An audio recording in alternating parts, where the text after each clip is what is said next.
Today, I'm going to be talking to you guys a little bit about the 7 steps to a language rich classroom and more. All the information on this presentation is going to come from a book by John Seidlitz, which is called The 7 Steps to a Language Rich Classroom. Let me introduce myself to you guys. My name is Rachel Johnson, and I am an English language teacher at Columbian Elementary in Carthage, Missouri. We service roughly around 250 ELL students at our school population, about 315 students. I'm also an adjunct professor at Missouri Southern State University.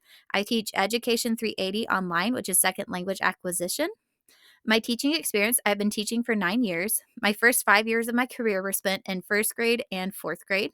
And then the past 4 years, I have been an English language learners educator. Some of my teaching expertises, areas that I find that I excel in and I like to help people with, is co teaching, language strategies in your classroom, classroom management, and integrated lesson planning. So today, I want you to think about these 3 essential questions as we go throughout our presentation. How can I make learning comprehensible for all students? What are the 7 steps to a language-rich classroom?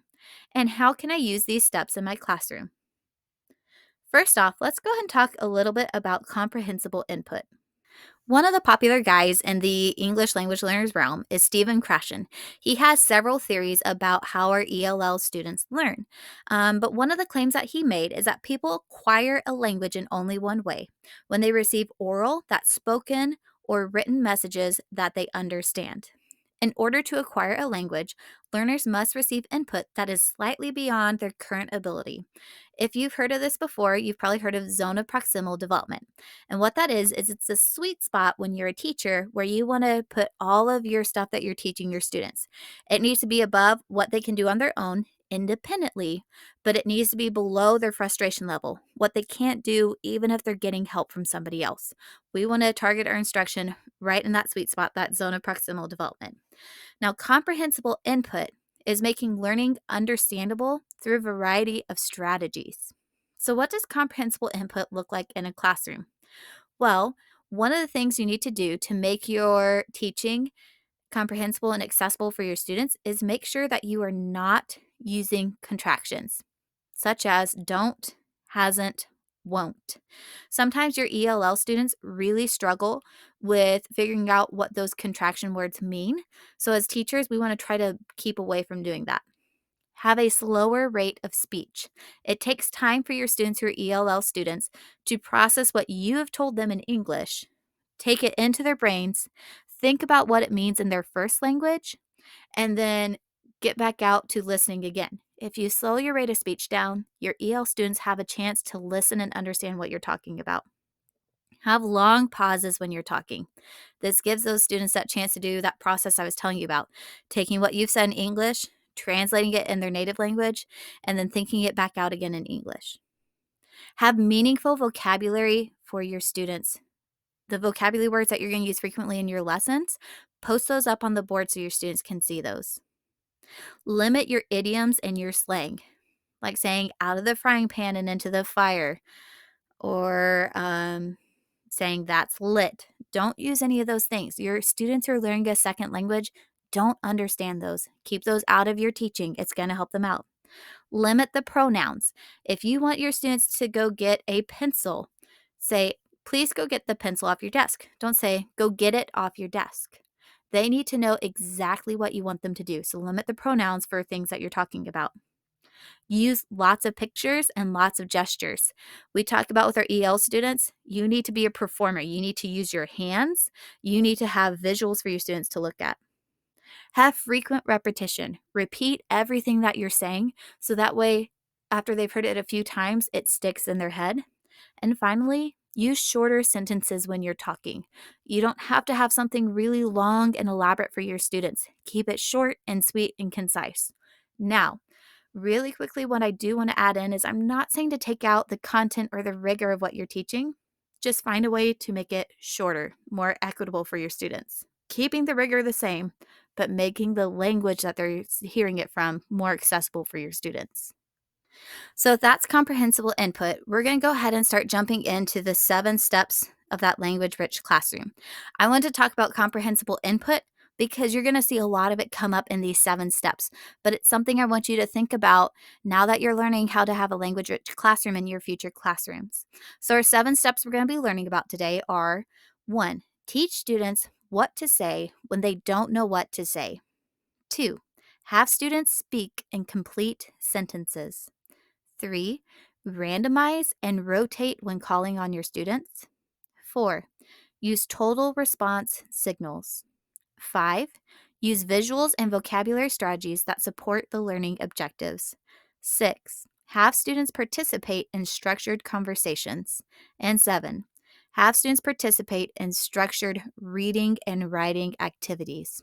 What we're going to do is we're going to go through each of these steps. I'm going to tell you what the step is, give you a little bit of the why behind the step, and I'm going to show you what it might look like in your classroom, what some examples of those are.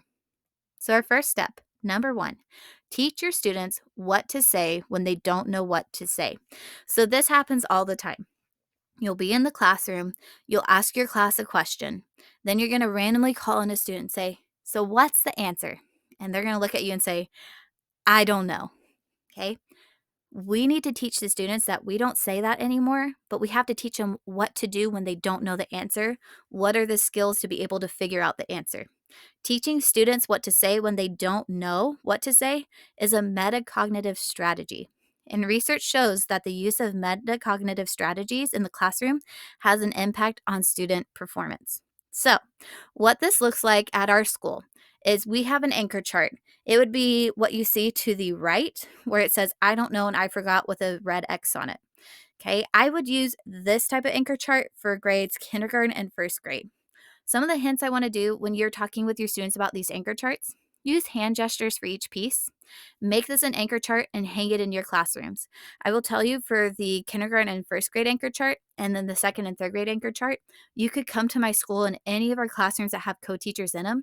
This anchor chart is hanging in their classroom because our teachers know we cannot accept "I don't know" and "I forgot" for an answer. So let's look at what some of the strategies are that you can use with your students when they don't know or they've forgotten their answer. You can have them say, "May I have some time to think?" I like to pretend I have a watch on my wrist and I'm tapping on that watch saying, "May I have more time to think?" You can say, "Can you repeat the question?" I like to take my 2 pointer fingers and rotate them in a circle together, kind of making a repeat sign. "Can you repeat the question?" And then the favorite one that most of my students will always ask for is, "Can I ask a friend for help?" So I make a talking sign with my hand, kind of where you're like closing it, almost looking like Baby Shark. And I'm going to close that myself. I'm going to say, "Can I talk?"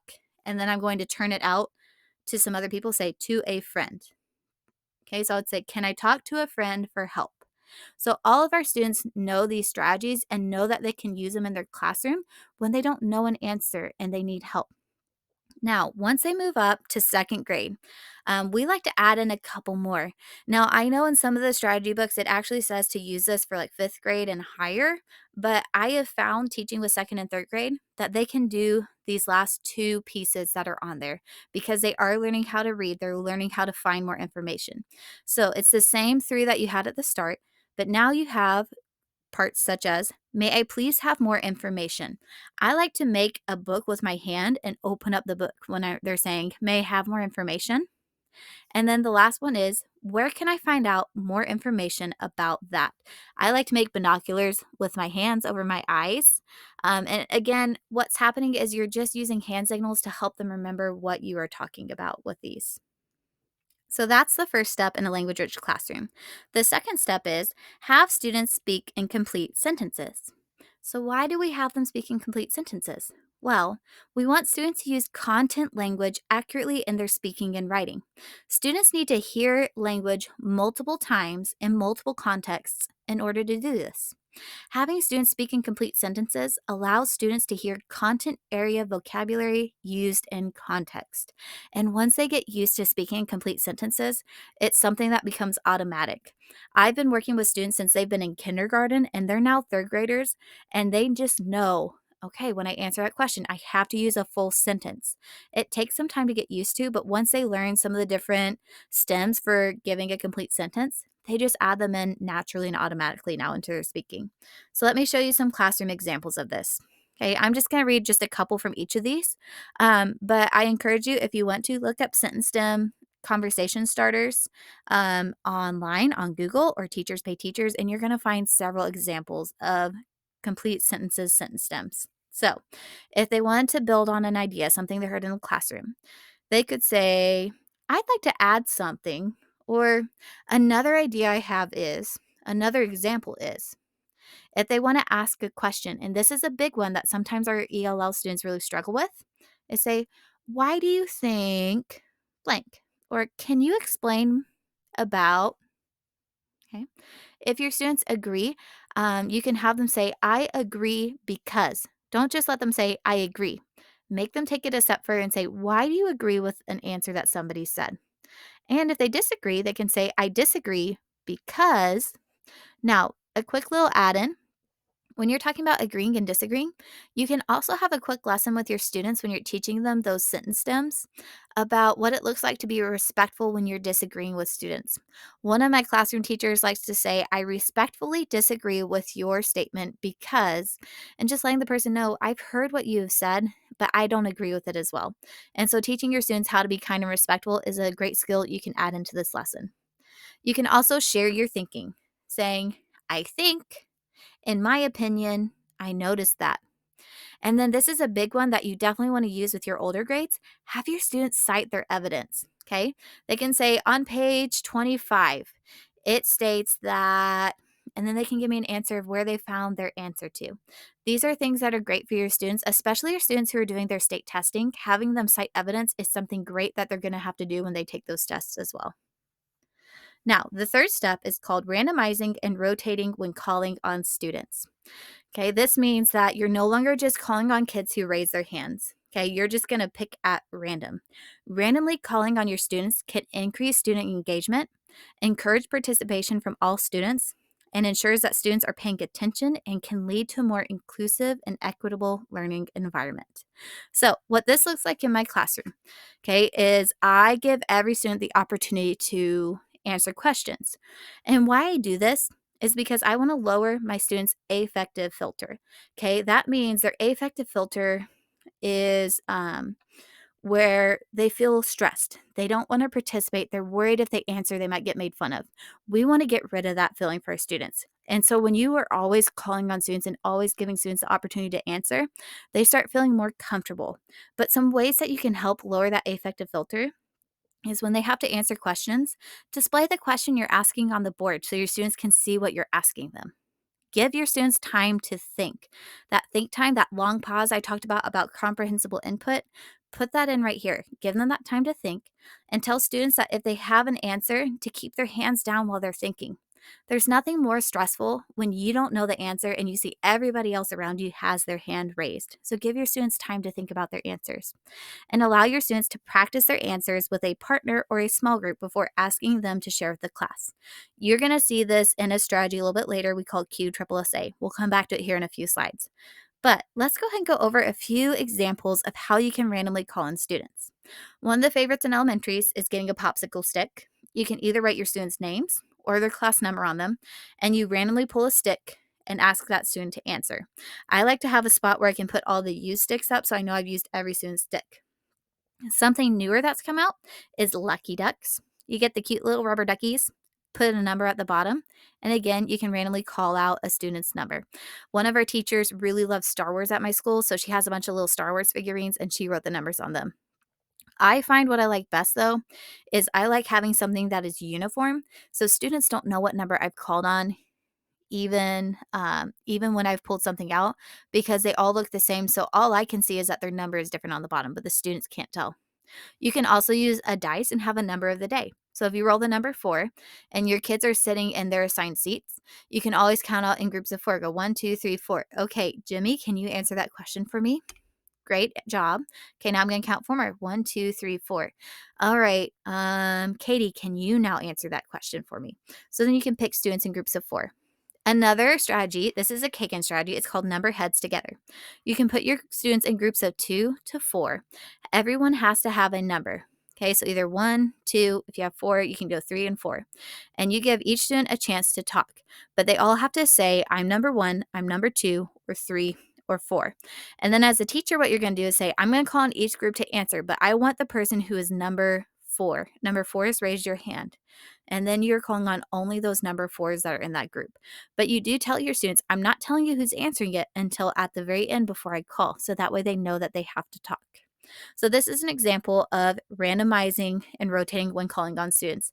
I highly recommend it. It saves you from always calling on that student who always knows the answer, and it encourages more students to try and be willing to learn.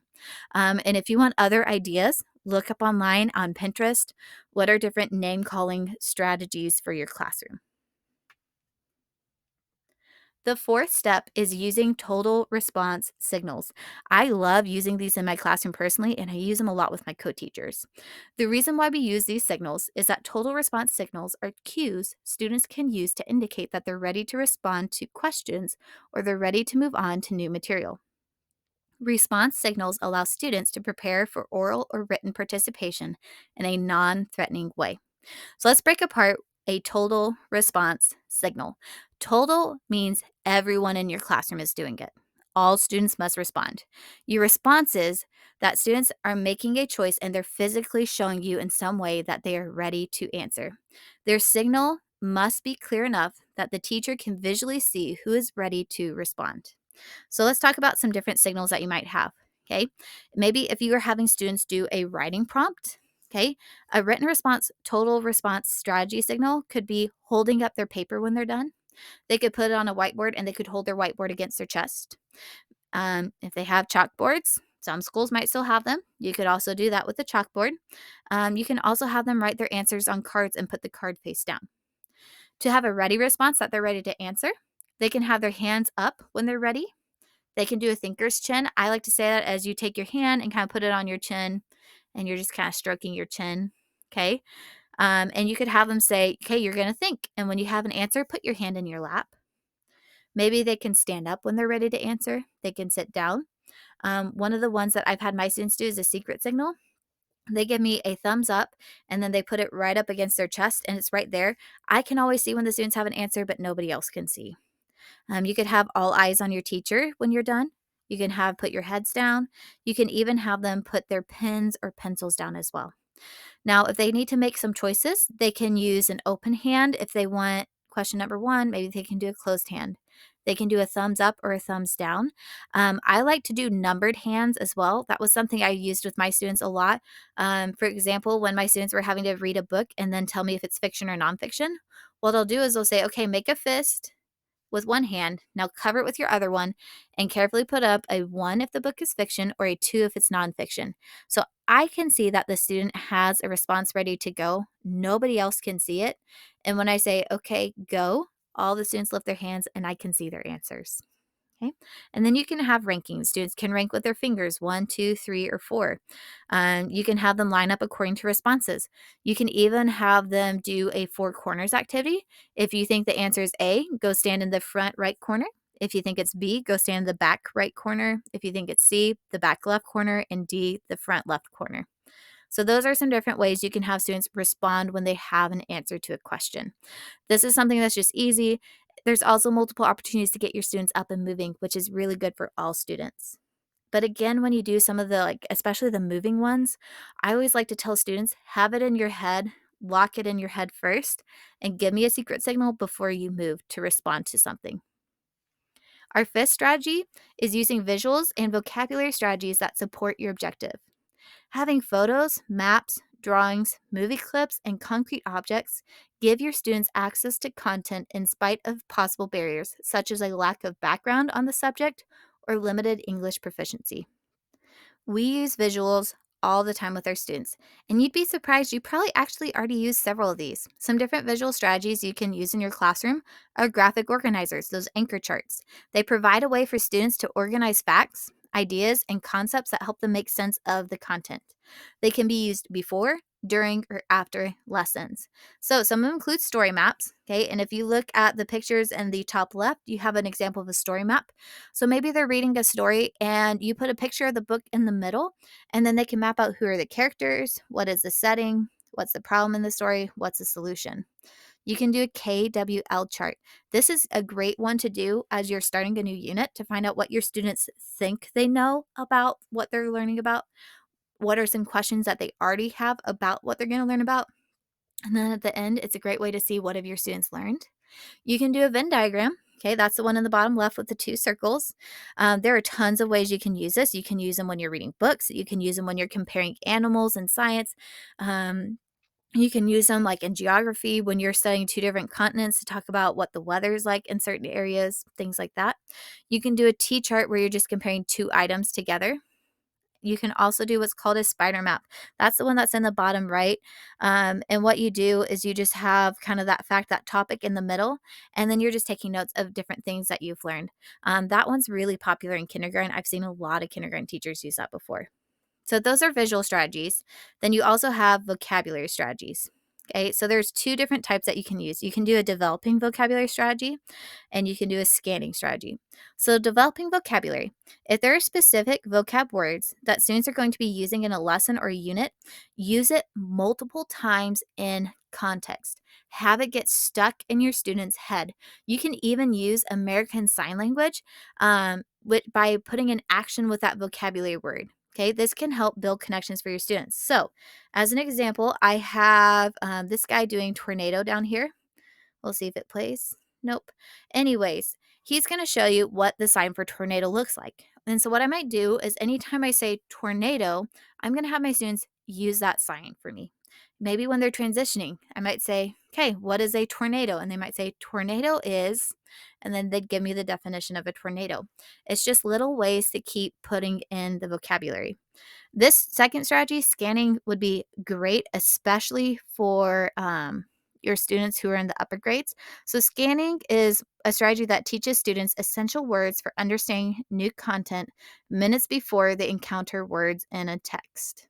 Okay, so this gives you some different ways that they can scan. The first one is they can survey the text from back to front, looking for unfamiliar words. Second, the teachers can generate a list of 3 to 10 unfamiliar terms based on students' survey. Then the teacher is going to write about the student-friendly definitions, giving definitions that match the way word is used in context or passage. The next part is students can practice pronouncing words during choral reading with the teacher. Then students read the passage. Finally, students use some words by speaking and writing through tasks in the lesson. So these are a couple different strategies you can use to make some language accessible for your students. Okay, now earlier I talked about a strategy called QSSA. That can come in step 6, having students participate in structured conversations. We want students to talk a lot about what they're learning because it allows them to share their ideas and points of views with others, and it continues to build connections. One of our favorite, and I mean favorite strategies to use as EL teachers is QSSA. Okay, you're having students speak in complete sentences and you're providing the means for students to hear content vocabulary using context from both their teacher and their peers. So let's go through what QSSA is. I'm going to give you a second to think about it, okay? So I'm going to ask you a question. What have you been learning about outer space this week? I want you to think in your head. When you have an idea, I want you to give me a signal. That's that first S. You're going to give me that secret signal, your thumbs up against your chest. Okay?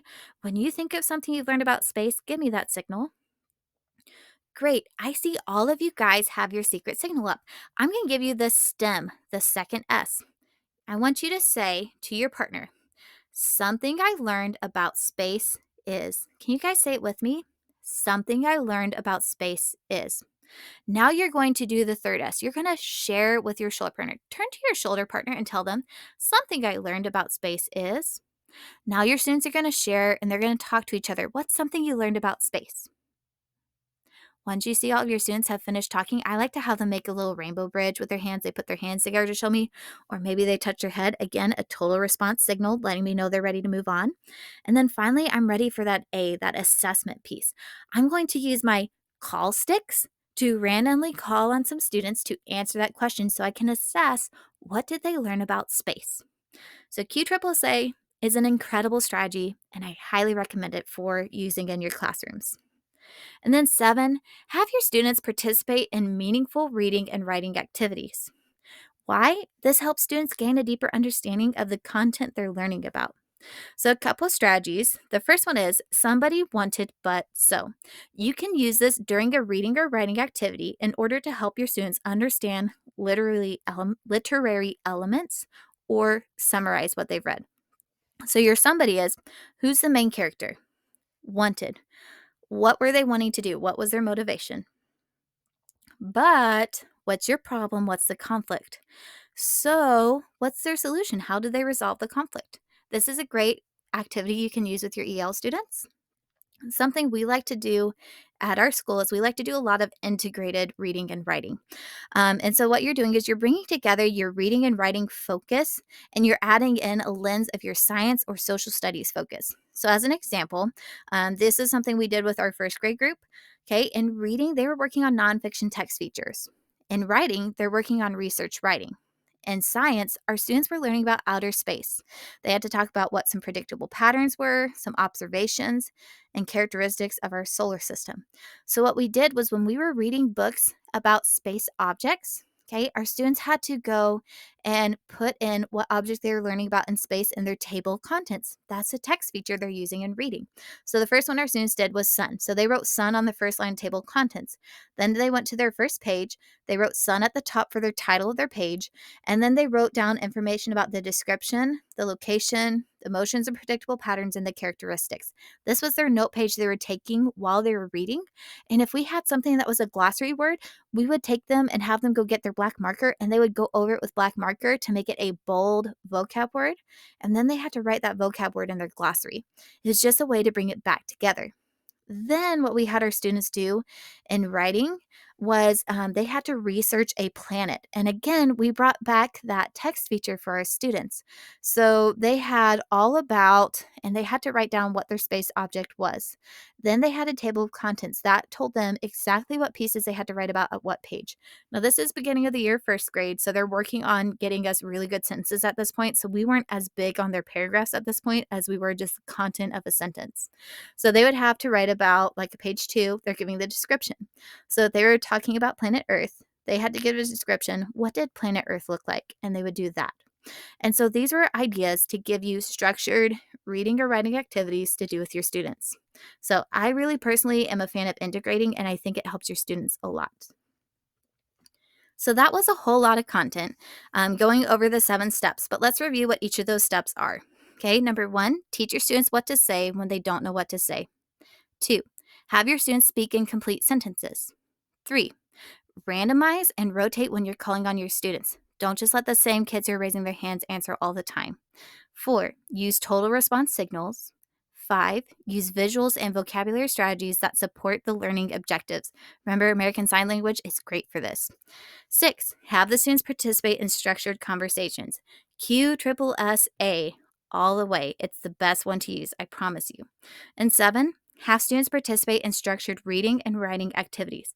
Make it all connect together. Bring in that science and social studies with what they're reading and writing about. It just makes for a better way for your students to learn. So, with all of that being said, let's go back and let's revisit what we've talked about. We said, number 1, how can I make learning comprehensible for all students? Remember, we want to make sure that our teaching is equitable for all students. We want to make sure we are giving pauses, not asking a ton of questions, not using idioms all the time, but just giving your students time to think and time to talk. Don't just let them sit there the whole time. They need to talk. What were the 7 steps to Language Rich Classroom? We just finished going over those. And how can I use these steps in my classroom? So, I hope you enjoyed the content today. If you have any questions, please reach out to me. My MSSU email is johnson-rachel@mssu.edu. I hope you guys have a great week, and thank you for listening.